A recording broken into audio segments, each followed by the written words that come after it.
அகிலாத்தா தம்பியோட பீச் ஓரமாக ஸ்கூல் முடிஞ்சிட்டு நடந்து போய்கிட்டு இருந்தா. அப்போ திடீர்னு ஒரு கடல் பிசாசு தோன்றி, அஹஹஹஹா!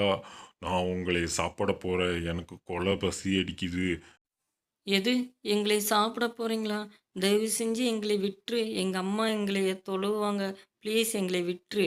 அது எப்படி உங்களை நான் விட முடியும்? எனக்கு எவ்வளோ பசியா இருக்கு. நான் உங்களைய அப்படியே கடலுக்கு அடியில கொண்டு போயி சாப்பிட்டு என் பசிய தீர்த்துக்க போறேன்.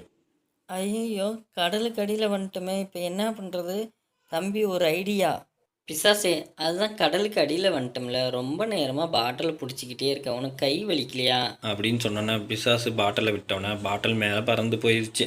அதுலேருந்து வெளியே வந்தவங்க நீச்சல் அடித்து கரை சேர்ந்து உயிர் தப்புனாங்க. எவ்வளவு பெரிய பிரச்சனையாக இருந்தாலும் சமயோஜனமாக சிந்திச்சு செயல்பட்டால் அதிலிருந்து மீண்டுடலாம். மறக்காமல் சேனல் சப்ஸ்கிரைப் பண்ணுங்கள். தேங்க்யூ.